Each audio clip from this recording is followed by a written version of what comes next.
Hello everyone, welcome to your favourite YouTube channel Imran sir success point. I am your mentor Imran Khan. काफ़ी दिनों बाद video आ रहा है, थोड़ा सा गर्मी बहुत हो रही है, जहाँ मैं वीडियो बनाता हूँ बहुत ज़्यादा गर्मी होती है। तो चलिए, आप लोगों के लिए तो कुछ भी है तो करना ही पड़ेगा आप लोगों के लिए, क्योंकि लॉकडाउन तो ख़त्म हो गया है मगर अनलॉक शुरू हो गया, अनलॉक फर्स्ट चल रहा है।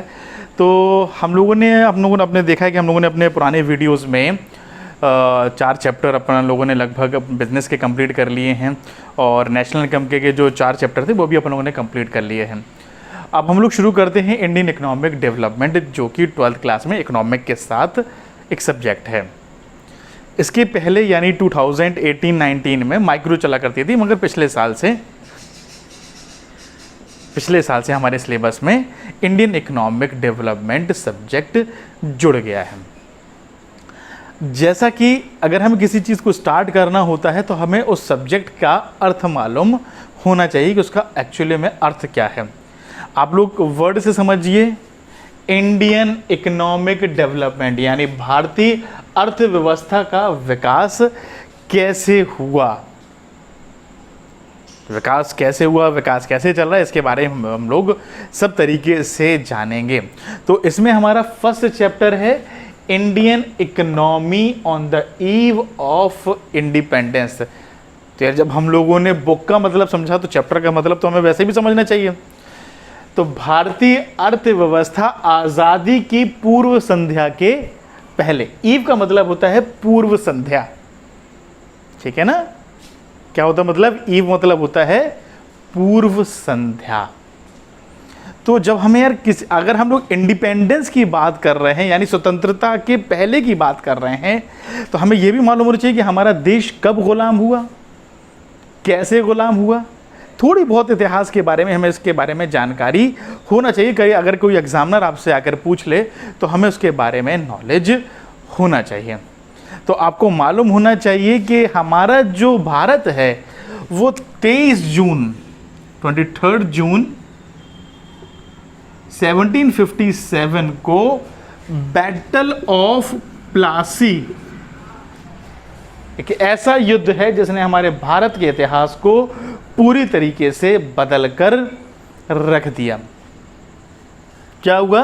बैटल ऑफ प्लासी का जो युद्ध हुआ उसने भारत के इतिहास को पूरी तरीके से बदल कर रख दिया। और हम लोग यही कहते हैं कि इसके बाद से ही अंग्रेज़ों का हमारे देश में यानी ब्रिटिशर्स का हमारे देश में शासन शुरू हो गया। तो 23 जून 1757 को बैटल ऑफ प्लासी का युद्ध हुआ। यह बिहार के मुर्शिदाबाद में हुआ। कहाँ पर? बिहार के मुर्शिदाबाद गांव में एक नदिया जिला है। नदिया जिला के पास गंगा नदी के किनारे एक जगह है प्लासी, वहाँ पर यह युद्ध हुआ था। और बैटल ऑफ प्लासी का जो युद्ध हुआ वो हुआ ईस्ट इंडिया कंपनी और वेस्ट बंगाल के नवाब के बीच में। बंगाल के नवाब थे सिराजुद्दौला, और ईस्ट इंडिया कंपनी की कमान संभाली थी रॉबर्ट क्लाइव ने। किसने संभाली थी? रॉबर्ट क्लाइव ने संभाली थी। युद्ध हुआ। शुरुआत में सिराजुद्दौला ने अंग्रेज़ों के बहुत सारे सैनिकों को कालकोठरी में बंद कर दिया। कालकोठरी बंद करने के बाद अंग्रेज़ों ने देखा कि यार ये तो थोड़ा सा ताकतवर पड़ रहा है, तो उन्होंने अंग्रेज़ क्या थे, हम लोग कह सकते हैं कि थोड़ा सा माइंडेड थे, तो उन्होंने उनके commander in chief Mir Jafar Ali Khan को अपनी तरफ मिलाया, और उसके एक भाई जो था मीर जाफ़र अली खां का, उसके भाई को भी अपने साथ मिला लिया। कहा कि भैया तुम मुझे इतने पैसे दो तो मैं तुम्हें राजा बना दूंगा, ठीक है। तो मीर जाफ़र अली खान ने सिराजुद्दौला के साथ गद्दारी करी। तो फिर अंग्रेज़ों ने बंगाल के नवाब को मार दिया, और उसके बाद से भारत में अंग्रेज़ों का आना हम लोग कह सकते हैं शुरू हो गया। और अंग्रेज़ों ने हमारे देश में 200 साल राज किया। कितना? 200 साल शासन किया उन्होंने। हमारे देश को सोने की चिड़िया बोला जाता था, और सोने की चिड़िया को पूरी तरीके से नष्ट करने का काम अंग्रेजों ने करा, ब्रिटिशर्स ने करा। किसने करा? ब्रिटिशर्स ने करा। और 15 अगस्त 1947 को हमें क्या मिली? आज़ादी मिली। ये आप सभी को मालूम है, मगर मैंने बोर्ड पे थोड़ा सा आपकी जानकारी के लिए लिख दिया। ये 30 नहीं है बेटा, 15 है। 15 अगस्त 1947 को हमारा देश आज़ाद हो गया। ठीक है ना? तो अब अपन लोगों ने थोड़ा सा बैक में जाना कि यार हमारे भारत कब गुलाम हुआ, ठीक है ना? मगर अब हम लोग बात करते हैं कि अगर low level of economic development कब? अंडर द कॉलोनियल रूल, यानी ब्रिटिश शासनकाल में हमारी भारत की अर्थव्यवस्था निचले स्तर तक क्यों आ गई? उसका क्या कारण था? ठीक है ना? क्या कारण था वो मैं बताता हूं अभी आपको।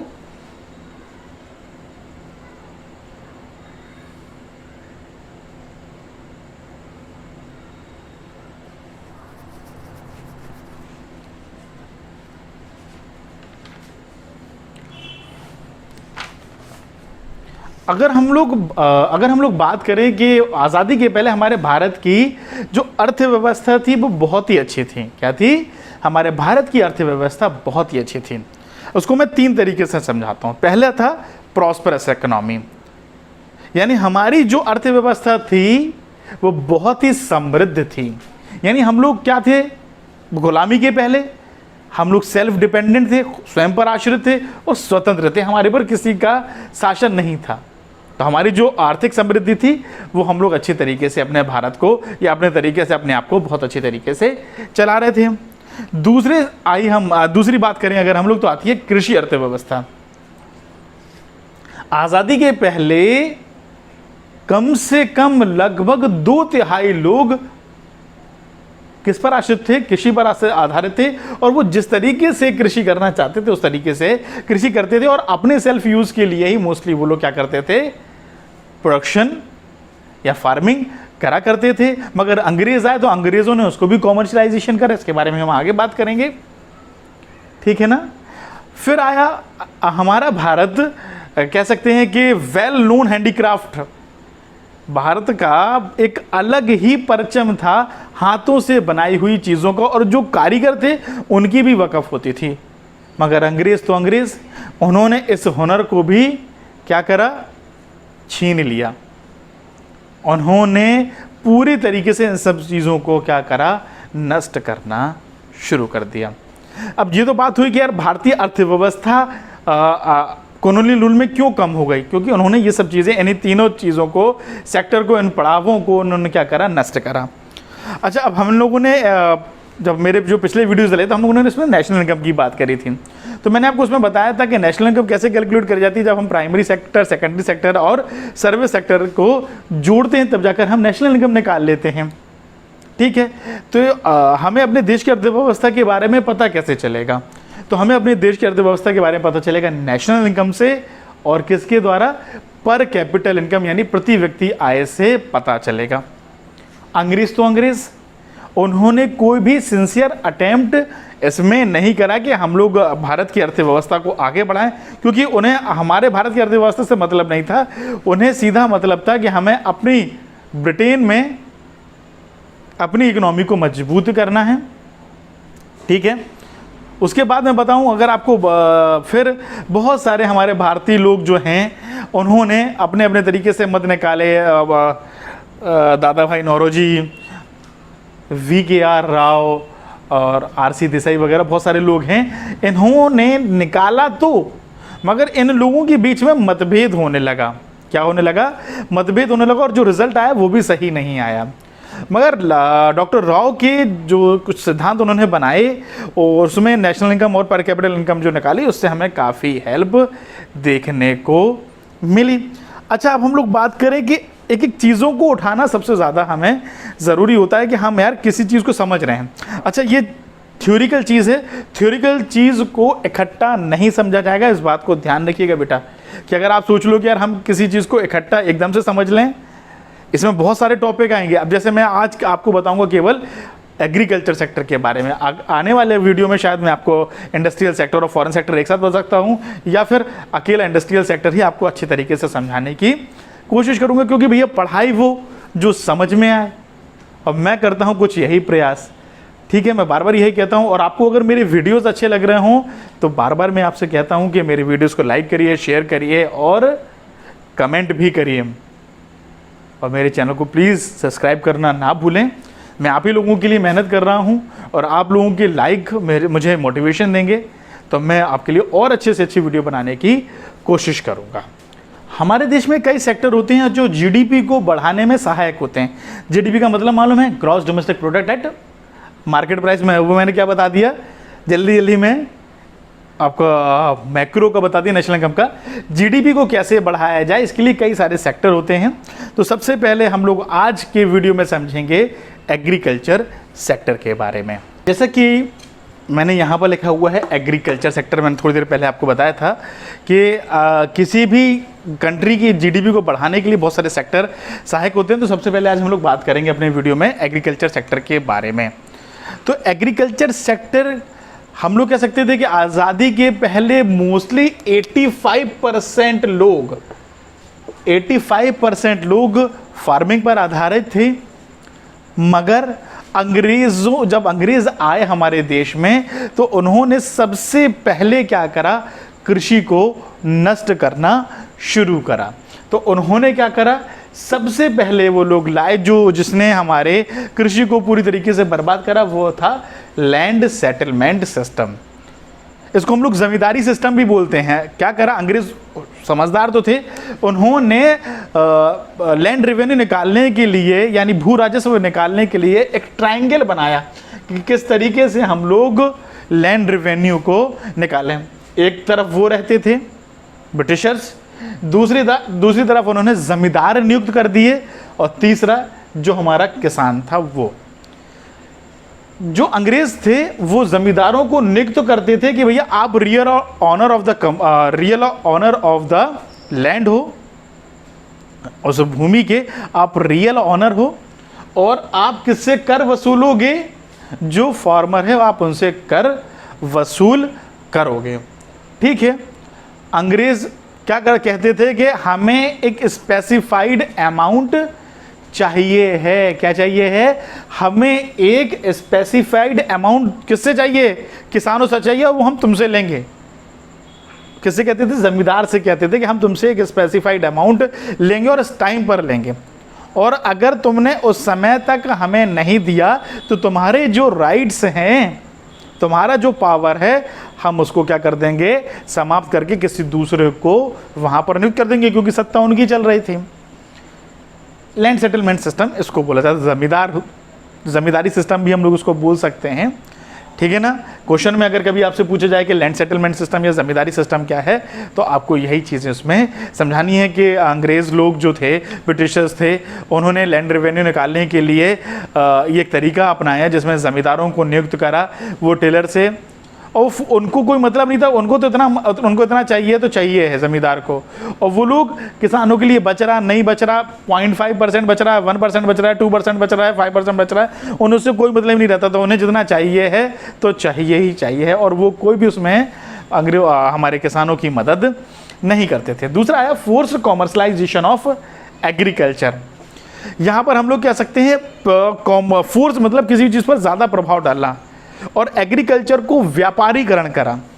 पहले जो हम लोगों ने पढ़ा था एग्रीरेन इकोनॉमी थोड़ी देर पहले, कि हमारा जो अर्थव्यवस्था थी बहुत कृषि समृद्ध थी। कैसे थी कि हम लोग अपने तरीके से जो भी उगाना चाहें उगा सकते थे, क्योंकि हमें अपने से मतलब रहता था। मगर अंग्रेज आए, अंग्रेजों ने देखा कि यार यहाँ पर लोग अपने ही खाने वगैरह के लिए खेती कर रहे हैं, नहीं यार ये नहीं करने देना इनको क्या करो, फूड क्रॉप्स की जगह कैश क्रॉप को उगाने के लिए प्रेरित करो। वो क्या करते थे, किसानों को लॉलीपॉप दिखा देते थे। अब लॉलीपॉप तो समय नहीं चलती थी, मगर उनके दिमाग में ऐसा चीज़ डाल देते थे कि हम आपको बहुत ज़्यादा प्रॉफिट दिलाएंगे। फूड क्रॉप्स को कैश क्रॉप में कन्वर्ट करा। कैश क्रॉप कैसे कहते हैं कि ऐसी क्रॉप जो मार्केट में जाने के बाद तुरंत बिक जाए, जैसे कॉटन, जूट और भी कई सारी चीज़ें हैं। तो अंग्रेज़ों ने क्या करा, उनको, हमारे जो किसान थे उनको, उनके माइंड को ऐसा डाइवर्ट करा कि भैया हम आपको इससे बहुत प्रॉफिट मिलेगा, ये है वो है। अच्छा, उनकी एक चाल थी कि क्योंकि अगर वो लोग उत्पादन नहीं करवाते तो उन्हें रॉ मटेरियल नहीं प्रोवाइड होता, और वो जो रॉ मटेरियल उनको मिल रहा था वो सीधा सीधा कहाँ भेज रहे थे, अपने ब्रिटेन में भेज रहे थे, क्योंकि वहाँ पर वो लोग पहले ही से डेवलप्ड थे और वहाँ पर उनको कई देशों से वो लोग मिले हुए थे, तो उनको उनके पास डिमांड भी काफ़ी अच्छी थी। तो उन्होंने कहा कि यार हमें खाने पीने से ज़्यादा मतलब नहीं, वो तो हम करवा ही लेंगे बाकी लोगों से, हमें जहाँ पर उपजाऊ ज़मीन है वहाँ पर फूड क्रॉप्स की जगह फूड क्रॉप्स को कैश क्रॉप में कन्वर्ट करने का काम करना, यही कहलाता है फोर्स्ड कॉमर्शियलाइजेशन ऑफ एग्रीकल्चर। यानी कॉमर्स का क्या मतलब होता है कि क्या लिया क्या दिया, उसका अकाउंट मेंटेन करना। तो मतलब लेन देन, एक चीज़ कह सकते हैं कॉमर्स को हम लोग कह सकते हैं कि लेन देन के बारे में भी, जो चीज़ लेन देन में होती है उसको हम लोग कॉमर्स बोलते हैं। तो पहले तो हम लोग अपने यूज़ कर रहे थे ना, एग्रीकल्चर की अगर बात करें तो पहले लोग अपने यूज़ कर रहे थे, मगर अंग्रेज़ों के आने के बाद उन्होंने क्या कर दिया कि अब तुम लोग क्या करो, वस्तुओं को, अपने जो कृषि को जो उत्पाद बना रहे हो वो दूसरे को बेचो। दूसरे कौन था, अंग्रेज़ी थे, उन्हीं को बेचो, ठीक है ना। हाई डिग्री ऑफ अनसर्टेनिटी, पहले के लोग ज़्यादा पढ़े लिखे नहीं थे, उनका मानना था कि बारिश होगी तो ठीक है हम लोग खेती किसानी करेंगे, अदरवाइज नहीं फसल उग रही। मगर अंग्रेज़ों ने थोड़ी बहुत उनकी इस चीज़ में हेल्प करी कि नहीं यार आप लोग क्या करो, कुएं वगैरह खोदो। अब कहीं ना कहीं तो उनको ज़रूरत थी कि भैया हमें ज़्यादा से ज़्यादा रिसोर्सेज मिल जाएं, और अंग्रेज़ों ने नेचुरल रिसोर्सेज के साथ साथ ह्यूमन रिसोर्सेज का भी बहुत ज़्यादा दोहन किया। तो यहाँ पर हाई डिग्री ऑफ अनसर्टेनिटी, अनिश्चितता का मतलब था कि बारिश हो रही थी तो एग्रीकल्चर सेक्टर को बहुत ज़्यादा प्रॉफिट मिलता था, अगर बारिश नहीं होती थी तो एग्रीकल्चर में प्रॉफिट नहीं होता था और गरीबों को और दिक्कत का सामना करना पड़ता था, क्योंकि ज़मींदारों को एक स्पेसिफाइड अमाउंट तो चाहिए रहता था, ठीक है ना। अब बात आती है small and fragmented land holdings. Small यानी छोटी, फ्रेगमेंटेड यानी बटी हुई। अंग्रेज़ों ने क्या करा कि सपोज दैट ये मेरी पूरी भूमि थी, ठीक है, उन्होंने क्या करा, एक मुझे टुकड़ा यहाँ पर दे दिया, फिर एक दूसरे को दे दिया और फिर एक यहाँ पर दे दिया। अब ये छोटा हो गया, अब मेरे पास इतने पैसे तो थे नहीं अब मैं उस समय तो था नहीं ना, मैं बता रहा हूँ कि एग्जाम्पल के तौर पर बता रहा हूँ कि यार उस समय जो किसान थे, एक ज़मीन यहाँ पर है, एक ज़मीन यहाँ पर है, अब मेरे पास इतना ही पैसा है कि मैं यहाँ पर उगा पाऊँ, या अगर इकट्ठा होती तो मैं उगा लेता। मगर अंग्रेज़ों ने अपनी चाल चली और वहाँ पर भूमि को टुकड़ों में डिवाइड कर दिया, लोगों को दे दिया कि वो लोग अपना स्थापित सही तरीके से ना जमा पाएँ। अब कुछ हिस्सा यहाँ पर, कुछ हिस्सा यहाँ पर, पता चले यहाँ पर उपजाऊ अच्छी है, यहाँ पर नहीं है, तो इससे भी हमारी कृषि को क्या हुआ, बहुत ज़्यादा प्रभावित हुई, और जो जीडीपी बढ़ना चाहिए थी वो जीडीपी ना बढ़कर घट गई, और जो भी प्रोडक्शन होता था अंग्रेज़ रॉ मटेरियल के तौर पर ले जाते थे अपनी कंट्री में, क्योंकि उनका मेन मोटिव था कि वो एक फीडर थे, इंडियन इकोनॉमी को फीड करना चाहते थे कि भैया हम जितना भारत को चूस सकें उतना चूस के भारत को वहाँ पर अपनी कंट्री में चले जाएं। उन्हें था कि हम अपनी कंट्री को सही तरीके से स्थापित करें, हमें कोई मतलब नहीं है इंडिया से, ठीक है। Gulf between owner of the soil and tiller of the soil. Gulf का मतलब होता है खाई। क्या होता है, खाई। खाई बढ़ने लगी जब इंसान अपना अपना देखने लगा कि मैं कहूँ यार मुझे ठीक है यार मैं अपना अपना देख रहा हूँ, मुझे आपसे मतलब नहीं है। तो आप भी सोचोगे यार सर कैसे हैं यार, कैसे कह रहे हैं कि यार मुझे आपसे मतलब नहीं है, यार मुझे तो आपसे मतलब होना चाहिए ना। मगर जो ज़मींदार वगैरह थे, जो अंग्रेज़ वगैरह थे, वो हमारे किसानों की बिल्कुल भी मदद नहीं कर रहे थे, उन्हें तो अपने से मतलब था। तो जब इंसान को अपने से मतलब हो जाता है तो दूरियां बढ़ना शुरू हो जाती हैं। हम लोग परिवार वगैरह में देखते हैं ना, संयुक्त परिवार आजकल जो थे, ठीक है, इकट्ठा जो परिवार, बड़े बड़े परिवार थे, वो क्यों छोटे छोटे में डिवाइड हो गए? वो इसलिए हो गए कि लोगों को आज एक दूसरे की बातें सुनने का नहीं है और वो एक दूसरे के साथ कोऑपरेट नहीं कर रहे। तो जो ज़मींदार वगैरह थे वो लोग किसानों की हेल्प नहीं कर रहे थे, कोई भी सिंसियर अटेम्प्ट नहीं कर रहे थे कि यार नहीं हमें इनके साथ मदद करनी है। दिखावे के तौर पर इन सब पॉइंटों का मतलब अगर हम लोग एक निचोड़ें तो उनको केवल मतलब था कि यार हमारे पास जितना आ सके तो आ जाए, हमें बाकी मतलब नहीं है, हमें तो अपनी कंट्री को स्थापित कराना है। तो ये तो कुछ पॉइंट थे एग्रीकल्चर सेक्टर के बारे में कि हमारा जब देश गुलाम था तो हमारा जो एग्रीकल्चर सेक्टर था वो क्यों नीचे की तरफ आया। हम लोग ये देखते भी हैं कि आज भी हमारे देश में सबसे ज़्यादा मेहनत जो लोग करते हैं वो किसान होते हैं। अगर किसान नहीं होंगे तो हमें क्या होगा, जो आप लोग खाना खाते हो ना वो भी नहीं मिलेगा सही से। इसलिए हमेशा हर एक चीज़ की वक़्फ़ को समझना चाहिए, हर एक चीज़ को समझना चाहिए कि किस तरीके से अनाज हमारे पास आता है। हम लोग शादी ब्याह वगैरह में देखते हैं कि लोग प्लेट में बहुत सारा ले लेते हैं और बहुत सारा बचाकर छोड़ देते हैं। तो मेरी आपसे हाथ जोड़ के विनती है कि जब भी आप किसी शादी ब्याह वगैरह में जाएं तो उतना ही लो थाली में। कहावत भी है कि उतना ही लीजिए थाली में जो बर्बाद ना जाए नाली में। तो थाली में केवल उतना ही लीजिए जितना आप खा सकते हैं। शायद आपको जो थोड़ा सा आप अगर बचा रहे हो वो किसी का पेट भर सकता था। इसलिए अपनी थाली में बिल्कुल भी कोई चीज़ मत बचाइए, जितनी भूख हो उतनी ही लीजिए, क्योंकि आपको नहीं मालूम है, आपको तो केवल मिल रहा है। वो किसान किस तरीके से मेहनत कर रहे हैं आपको नहीं मालूम। अगर आपको एक दिन के खेत में छोड़ दिया जाएगा ना तो आप हल नहीं चला पाओगे, ट्रैक्टर नहीं चला पाओगे, बीज नहीं बो पाओगे। आपको क्या मालूम कैसे बीज बोए जाते हैं। मैं आपको डोंट नहीं कर रहा हूँ, आप लोग अच्छे पढ़ने लिखने वाले बच्चे हैं, मगर जो किसान हैं जिनकी वजह से हमें अच्छा खाने को मिल रहा है तो हमें उनकी मेहनत को समझना चाहिए बेटा, ठीक है। तो ये तो थी एग्रीकल्चर सेक्टर के बारे में। हम लोग इस आगे जो लेक्चर आएंगे, जो वीडियोस आएंगे, अभी मैं कोशिश यही कर रहा हूँ कि आपके लिए इंडियन इकोनॉमिक डेवलपमेंट के ही वीडियोस डालूँ। शॉर्ट में वीडियो बन सकते हैं क्योंकि छोटे छोटे टॉपिक को अगर लेके समझूंगा तो अच्छे तरीके से समझ में आएगा, ठीक है। इकट्ठा समझा देंगे तो कोई चीज़ क्लियर नहीं हो, इससे अच्छा है कि शॉर्ट चीज़ें लें। तो अगर आपको मेरा वीडियो अच्छा लगा हो तो मेरे चैनल को लाइक करें, सब्सक्राइब करें। क्या करें? लाइक करें, सब्सक्राइब करें और बेल आइकॉन को प्रेस करना ना भूलें। बेल आइकॉन को प्रेस करें, ऑल पर जाएं तो जितने भी मेरे वीडियोस के नोटिफिकेशन आएंगे वो आपको जल्दी से जल्दी मिल जाएंगे।